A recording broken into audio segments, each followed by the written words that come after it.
En ek lees vir u die gedig.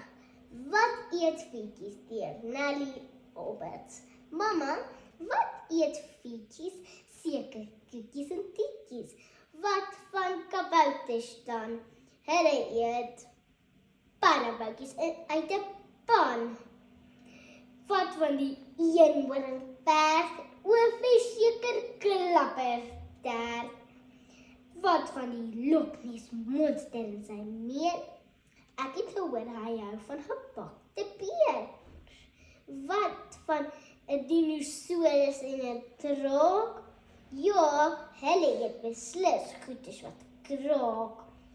Wat van 'n Jan en die Boentjie reus? Hy eet elke dag 2 bokke en 'n bees. Wat van 'n heks en 'n towenaar? Ek dink hulle eet kinders wat te veel vra.